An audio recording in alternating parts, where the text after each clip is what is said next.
Um,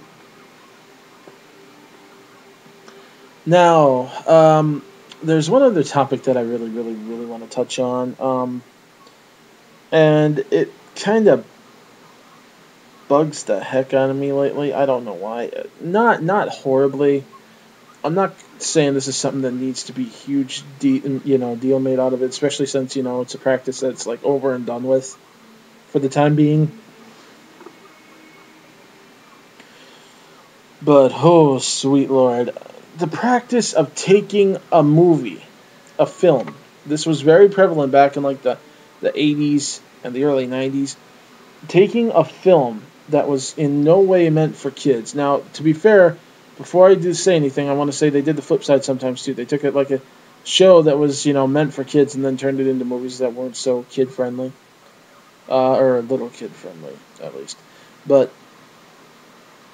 the whole thing with they took a movie that was in no way meant for kids, like say Rambo, RoboCop, Police Academy. The one of them that's really infamous is Troma's Toxic Avenger movies. The Toxic Avenger. Wow. Um, we're going to come back to why that one's really shocking, but they take these movies that were in no way meant for kids to see, or at least certainly not made with the kids in mind,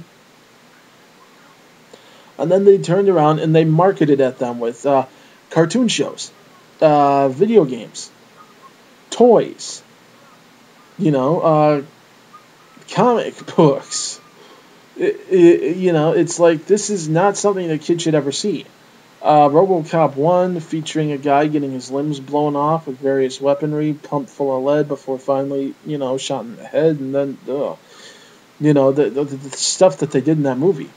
And then on top of that, you got, Police Academy. That movie, the first one, or the original Police Academy, R-rated comedy. It was raunchy, and had nudity, sex jokes, um, you know, a lot of a lot of foul language. Stuff that was never meant for kids to see, and it's cartoon series. Boom. The Toxic Avenger. Now, this anyone who knows anything about Troma movies knows that you're either gonna love them or hate them, and a lot of times you wind up doing both at the same time. The satirical way in which they do things is kind of subtly brilliant in a way. They take stuff that they take a lot of popular Hollywood practices and they purposely do them way over the top in their movies. Let's see here, cultural ignorance or something, like oh well, this is Asian, or oh well, this is people who use this speak Spanish. Oh well, this is like European. Oh well, stuff like that. Only they take it a lot more extreme. It's a Mexican restaurant with like samurai swords on the wall, that kind of stuff. Um, it's way over the top stuff. Now these trauma movies, no way in heck should you ever let a kid see these, or frankly anyone under the age of, well, probably 18, because they can be pretty bad in terms of graphic violence, and I mean graphic violence.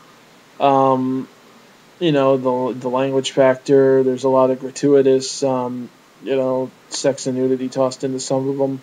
Now, again, this is not without purpose. It's done basically to make fun of, again, Hollywood practices.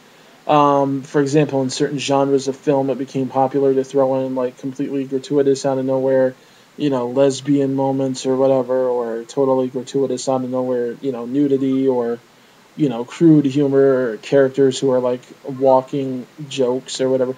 So they took it and they took it to the extreme, you know, and they shove it in your face, and it's designed to offend pretty much everyone. Like in one movie, they'll at the same time not only intentionally offend, one group with a pro-life rally outside of an abortion clinic where they're hosing down someone who's going there with like blood and calling them a murderer and threatening to kill them and trying to beat them to death and everything. But then when they go inside, it's like the abortion clinic has like nothing but a bunch of coat hangers sitting around and doctors who are looking for any excuse to kill a baby, and they're equal opportunity offenders. Okay, so you can't say that they've got any kind of agenda except to pretty much poke fun at Hollywood. It's an experience. It's something you really got to see to understand. But the Toxic Avenger movies, they were made to capitalize and kind of poke fun at the string of mutant anti-heroes / superhero films that were coming out in the 80s.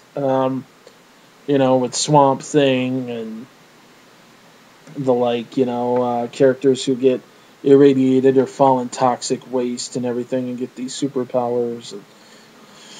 And then, of course, there were the knockoff films that came to try to capitalize off that. And what these guys a lot of times do is they knock off the knockoff films. They're like Z-grade movies that make fun of B and B through whatever letter grade movies on purpose. So, but, this movie, it's extremely graphic. There's some pretty graphic violence. There's sex scene between a mutated monster man and a blind woman. There's, rape. There's, dogs getting shot, people getting their arms ripped off and beaten with it. A guy gets his hands fried off in a, frying machine. That's just part one. Part two got even worse. Okay, you actually watch a guy get chopped into pieces with a butcher knife. And it looks pretty darn realistic. Okay, it's... Now, see, that's why they also had to release two versions. There was one that was more widely distributed, and then they had an uncut, straight-to-video version. So, but, this stuff was pretty bad. And then it gets turned into a cutesy little kids cartoon series called The Toxic Crusaders. Yeah. You see my problem with this? Looking back on these movies, I'm thinking that when I was a kid, I saw the Toxic Avenger movies that were more censored. That plus I was like 4, so I didn't even probably realize half of what was going on. But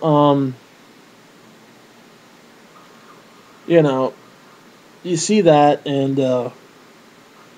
then you see the fact that it's then being marketed at kids who can then, they find out, oh, hey, there's a movie of this. Let's get it and watch it. And then traumatized for life.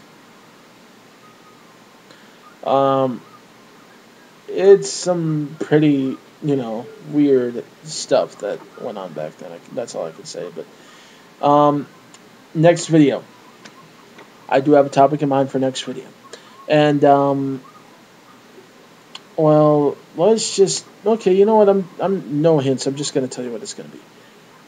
I'm so sick of everyone whining about the quote-unquote Americanization of stuff that comes over here from Japan,